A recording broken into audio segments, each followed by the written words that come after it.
Welcome, everybody, to this week's episode. We really appreciate you joining us. This podcast really shows us how we can all learn, live, and thrive off of each other.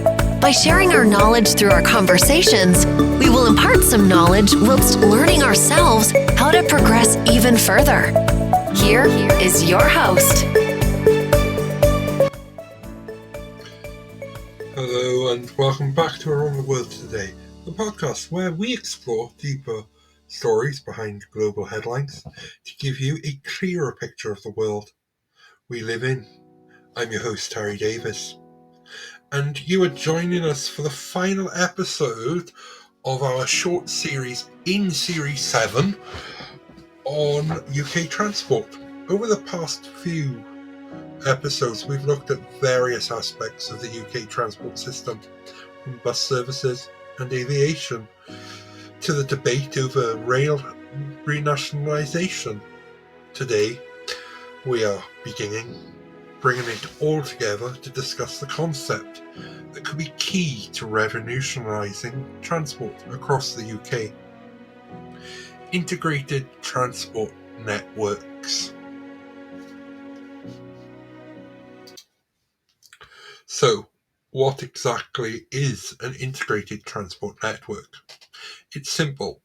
It's a system where different models of transport, like buses, trains, trams, bikes, or even walking, all come together as one. And your journey is seamless. You leave your front door, you walk from your front door to your bus stop, you get on the bus. You get off the bus stop near the train station, you walk into the train station, you get on the train. Then, if you are flying somewhere, you get at the train station, you get off, you may get a bus, you may get off at the train station, you get on to a plane. This is integrated. It all works as one travel plan. And it all has connectivity. What's quite great, right? However, achieving it on a national scale, and this idea, has been a challenge of the current transport network. It's often fragmented, with different operators running different services in isolation from one another, because this can lead to disjointed journeys where passengers are left struggling to make connections, decipher timetables, or even understand the fare structure.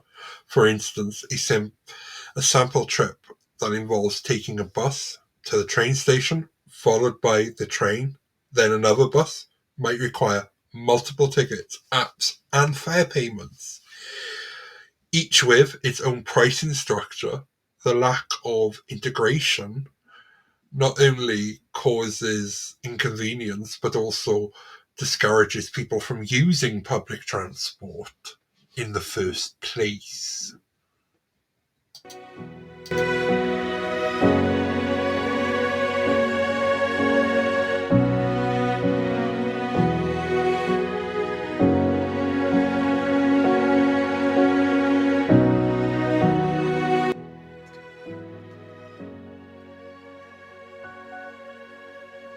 However, there are shining examples, both in the UK and abroad, that show how an integrated transport network can transform the way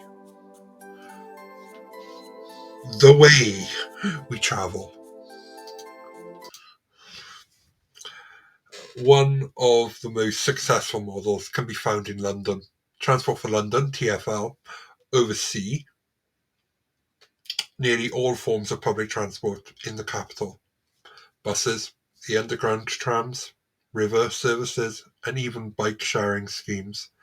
They've even started a cable car too that they control.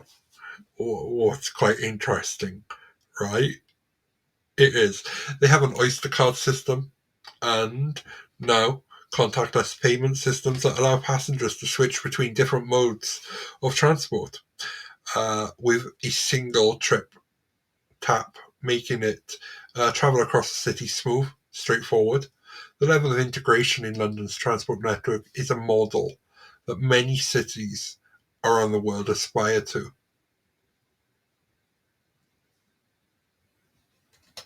But what about the rest of the UK outside of London? Integrated transport networks are much less common, though there are some promising developments. Take Greater Manchester, we talked about them before, for example, which has been working on building an integrated transport system under the banner of Our Network, or We Network. This initiative aims to bring together buses, trams, and trains under a single cohesive system with a coordinated service and unified ticketing. The recent move to bring buses back under public control through franchising is a key part of this strategy, allowing for better connections across the network.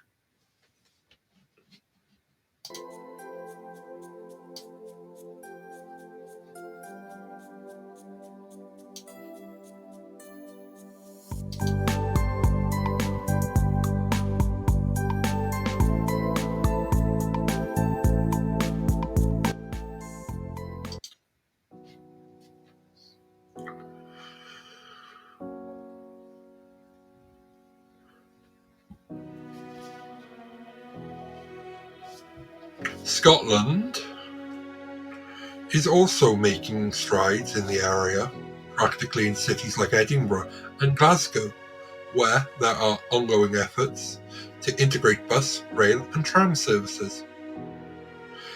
In Edinburgh, for instance, the Lothian bus network and the tram system are well coordinated with easy transfers and shared ticketing systems that simplify the travel experience for the residents and visitors alike.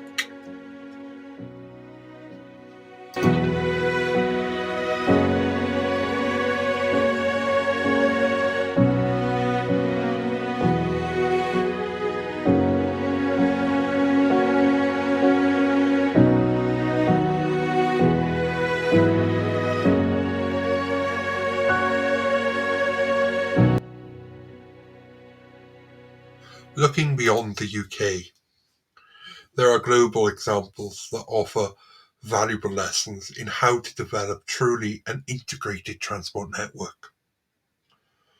One standout example is the Netherlands, where the public transport system is renowned for its efficiency and integration. Dutch cities are centered by a network of trains, buses, and trams and bicycles, all coordinated by a national public transport system.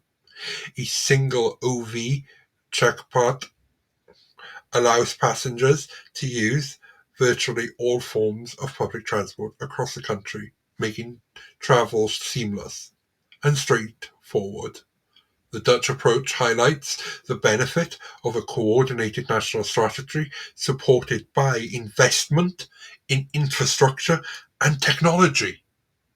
Who would have thought? Who really would have thought, eh? So in 1986, when the UK government were getting rid and denationalising the transport infrastructure, who would have thought that this could have been a benefit? Oh well, let's look at Germany. Germany's integrated transport associations, or we're not even going to try, to provide another excellent case study. These regional associations coordinate various transport services, buses, trams, and trains, and even ferries across large areas, often spanning multiple cities. The result is a highly efficient system where passengers can move easily across regions with unified timetables and tickets. The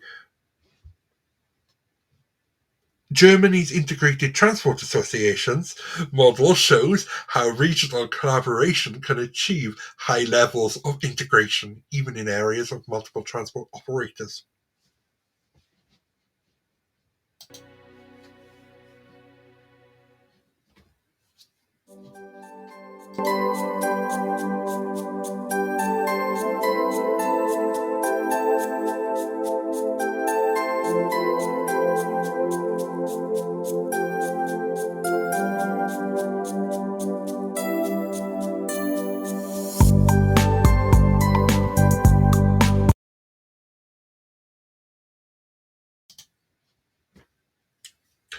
So, what's the future of an integrated transport networks in the UK? I hear you ask. There's a growing recognition that to tackle the issues like congestion, pollution, and inequality, we need a more cohesive and accessible transport system. The shift towards greater integration would require coordinated planning at both the national and local levels, significant investment in infrastructure, and the political will to overcome barriers posed by a fragmented ownership and operation.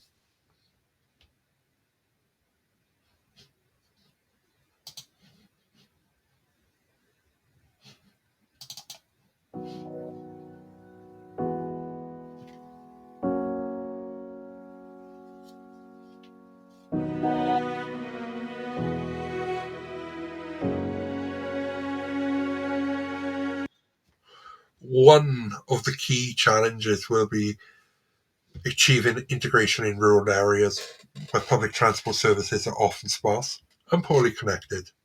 Rural integration might involve initiative solutions like demand responsive transport, better coordinated between buses and trains, and an investment in digital tools that make it easier for people to plan and pay for their journeys, such as apps. Digital technology will play a crucial role in the future of an integrated transport network. We already are seeing the rise of mobility as a service, MaaS platforms, which aim to bring together different transport services, public and private, into a single app or platform, which means with MaaS, passengers can plan, book, and pay for their entire journey in one place, regardless of how many transfers or transport modes are involved. As these platforms develop, they have a potential to revolutionize how we think about and use transport. Well, let's talk about from a disability point of view there, shall we? Because, like, a lot of buses in the UK do not give next stop announcements. In Wales, they do not. Very few services do. Wouldn't one way around it is because most blind people I know have an app on there, and they have phones. My best friend is blind, the person I set Real Tarry up with. He is very tech averse and uses apps and stuff. So wouldn't it be beneficial to put like next stop announcements? Because the bus apps do track. Do you know what I mean? They track. So you could log in and say, I'm on this bus. And like it can flag up when it comes, we are at. Do you know what I mean? Let me know when I get to this stop. When it gets there, it sends you like a beep on your phone saying, we are at this stop. Wouldn't, do you know what I mean? We are going to talk about disability in transport, don't worry. We will be talking about it later on. But it's one way that we could look at it, right?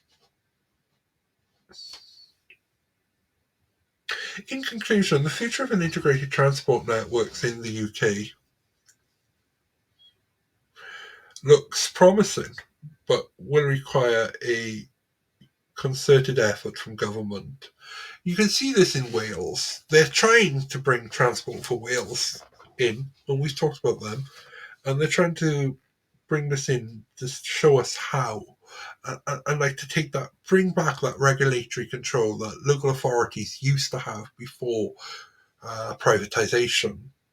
But they're going to allow private companies to franchise for services to run them, so they won't run the buses every day themselves, but they'll control everything else.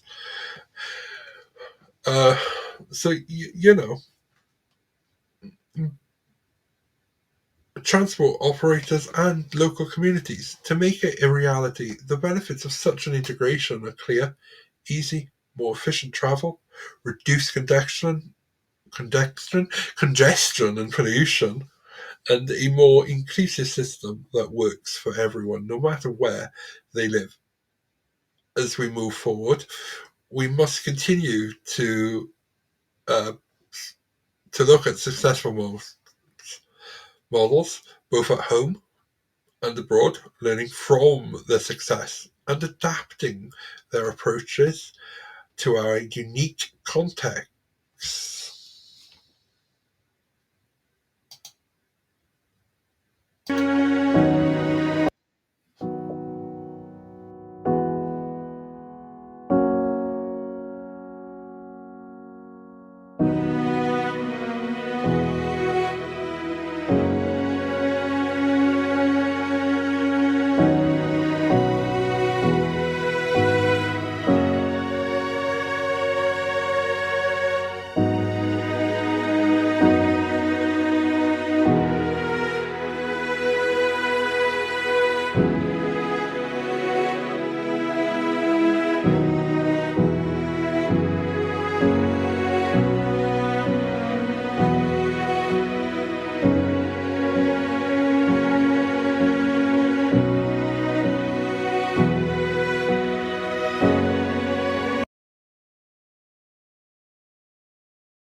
And that wraps up our series on UK transport. It's been a fascinating journey exploring the different elements of transport systems, and I hope that you have found it as enlightening as I have. If you've missed any of the earlier episodes, be sure to go and check them out and give them a listen. We've covered everything from bus networks to aviation to the ongoing debate over rail nationalisation. What is happening? As always, thank you for joining me on Around the World Today. Stay curious, keep exploring, and I look forward to our next adventure together. This week's episode has come to an end, but the fun doesn't have to stop here. If you have any questions, suggestions, or feedback, head over right now to Twitter and Facebook and like, share, and get involved. Join us next time. This is Terry Davis signing off. Take care and see you soon.